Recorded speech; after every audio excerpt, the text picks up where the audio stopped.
Hello. You might have seen that. This is something you guys have been requesting the hell out of for a long time. It took a lot of time, but I found stories that... Anyway, hello people. We are going to be doing Mr. Nightmare again, but last time we did what was it? Three or two horror stories. So this time we are going to be doing 2 school lockdown stories by Mr. Nightmare. So all these people Mr. Nightmare's giving a shout out, and I will too. Not really. I didn't. But if you want to get shouted out, all you have to do is actually I'm just thinking, commenting saying I subscribe, shout out, and I'll follow, and tell me your Instagram name, and other people could follow it. But if it's on private, I will message you, and I will tell you. Because if you're on private, there's nothing stopping me from not following you guys, because I love yous. That's how much I would follow yous. So, and like, subscribe, notificate, and share. So, yeah. Take place during school lockdowns. Story 1. It was a typical boring day in calculus, only it was Friday, 7th period, meaning the week was almost over and spring break would finally be upon us. So everybody was getting antsy in their seats, I could tell. We didn't have a test that day like a lot of my friends did with their other teachers, so our teacher in the middle of class just decided to start playing games with us on Sporkle.com. He was a very laid-back teacher like that. As we were doing some brand logo quiz on Sporkle, I remember the exact moment it happened. Right after my friend answered a question, I remember the exact answer. The dean's voice came through the loudspeaker. He panicked and frantic as he told all the teachers this was not a drill and to go into lockdown. I actually got the chills, and I got goosebumps on my arms as our usually laid-back teacher too seemed panicked as he ran to turn off the lights and ushered us to the back corner of the room. We all sat in silence for about 2 minutes, and then the usual buzzing that came from a panel in the back of the room ceased, indicating that the school must have cut all the power. We all looked at each other, realizing this must be serious.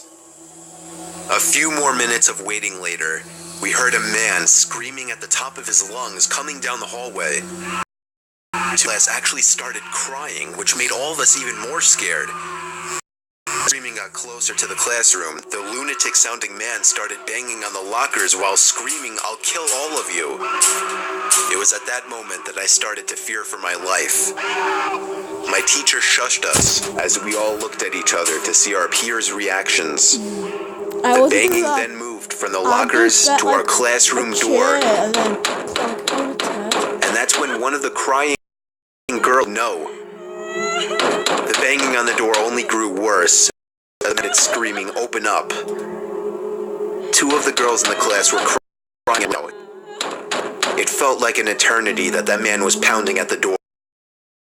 He finally continued down the hallway, screaming like a mentally insane person, until we could... I'd say 10 minutes later, though it felt like half an hour, the dean came back on the loudspeaker explaining the situation, which was new. He explained that some apparently mentally unstable person entered the building and assaulted the woman sitting at the front desk, causing her to flee the building screaming, and staff wasn't sure if the man was armed or not. Now this was cameras or could afford proper security, so the school was wide open to this happening. The staff had done a sweep of all the hallways and classrooms, so the dean instructed the teachers to resume teaching, but to keep all the doors locked, and not let any students leave for any reasons.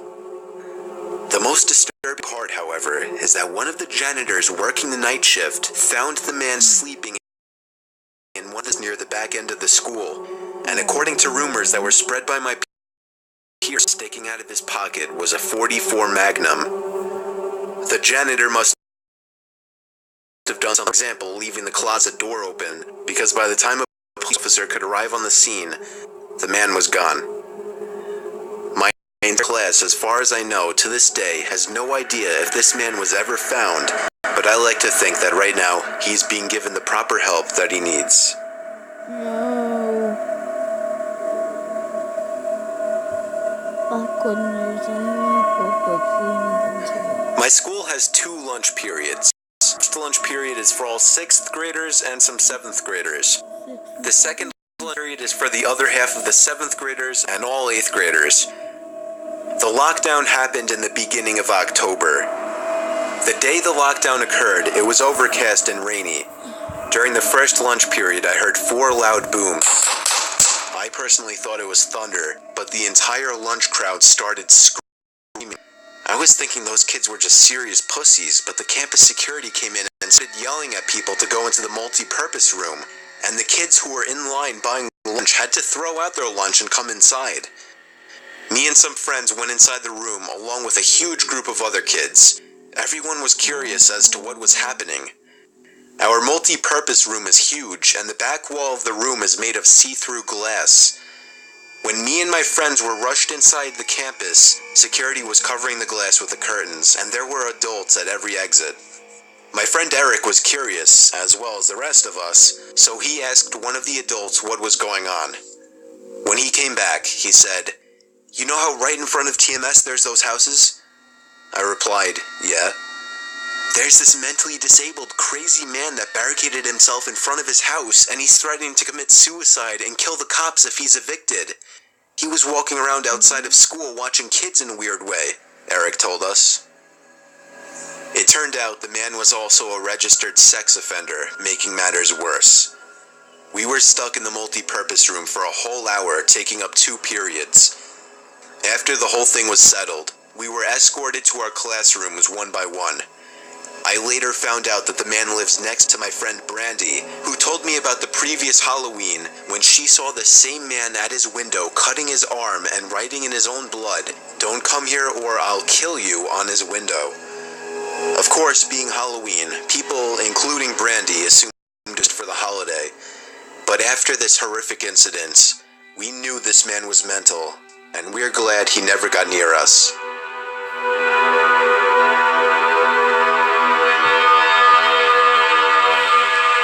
I'm 22 years old, fresh out of college, and I recently got a job at my old high school as a sort of computer intern in the school basement. The basement of the school is very messy and disorganized, but there is a small 3-person office that's actually very nice down there. It has 3 nice big desks, 2 mini fridges, a flat-screen TV mounted on the wall, and oh so satisfying air conditioning, a luxury the students and teachers cannot enjoy in the school. And of course, all the school servers and other computery stuff. I got the job because 3 of my old computer teachers flat out adored me. I could actually consider them as real friends, not just teachers, so they all helped tremendously in landing me this job. It's been great. If I was in school and I heard banging, what I would do was, as I said in the last one, was get a chair. If he came in, knock him out with the chair. How simple is that? Like, school thing, like get a sharp pencil and stab him in the neck. Defense. Until something that happened a few weeks ago. My 2 co-workers that shared the office with me, Dave and Gary, weren't in the office at the time. They were upstairs working on papers or whatever. I was eating my sandwich during my lunch break when I got a phone call from one of the women in the front office telling me the school was on lockdown and that somebody, possibly armed, had entered the school. There wasn't much that I could do other than turn off the lights because, surprisingly, as nice as this little office was, it didn't have an actual door to it, just a big opening, and the door to the whole basement didn't even have a working lock. For my own safety, I did turn off all the lights in the office and my computer screen. I kept my phone on the desk, texting both Gary and Dave, but they wouldn't respond. I sat down there in the dark, playing games on my phone for like 20 minutes, waiting for the call from up front to tell me to resume working. I had no idea what was happening. I couldn't hear what was going on upstairs from down here.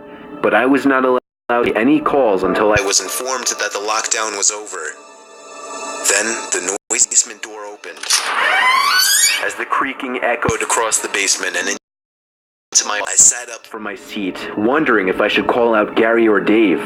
I was eager to get info from them. Someone then came running down the stairs, and their footsteps were approaching. I pushed away my chair and crawled under my desk. Somebody entered the office, but did not turn on the lights. There was just silence. I can't even describe the fear I was experiencing. I felt like if I made one sudden noise, I'd be a dead man. Suddenly, my phone dinged as I got a text message. I felt my entire world shrivel up and die at a moment as I clenched my teeth in fear. Footsteps suddenly moved closer to me until I finally dove out from under the desk in capitulation, begging whoever it was not to kill me. And just then, someone grabbed my arm and pulled me up. It was some guy in a red plaid button-up, jeans, and a reddish-black cap. He told me, "It's okay, I'm just down here hiding with you." "What's going on up there?" I whispered to him. He kind of ignored my question and asked me if there's an exit down here. I told him, "Yeah, around that way." Before he could do anything else, I asked him, "Who are you?" There was a brief moment of silence before he started explaining he was coming in to pick up his son when a teacher told him to hide. After his explanation, I checked my phone and saw the text I received was from Dave. It said, "Dude, this has been crazy. Some guy with a gun shot Mr. Buckley. He's wearing a red shirt and hat. Whatever you do, don't come upstairs." I was about to reread that text out loud to the man until I realized. I looked up and felt my stomach sink. The man seemed to catch on to my suspicious stare. Panicking, all I could think to do was to run for the upstairs. A gunshot echoed through the basement, and I could hear the bullet ricochet off something metal in the darkness. But thank God the bullet missed me, and I made it upstairs. Fortunately, police were waiting at all exits, including the basement exit, and caught the man the second he opened the door. More good news, our teacher, Mr. Buckley, survived the gunshot. It was later determined that the man and Mr. Buckley had some beef for whatever reason, but that was never revealed. All we know is that Mr. Buckley couldn't have done anything that would have warranted this kind of reaction. And I know that the sound of that gunshot will forever echo in my mind.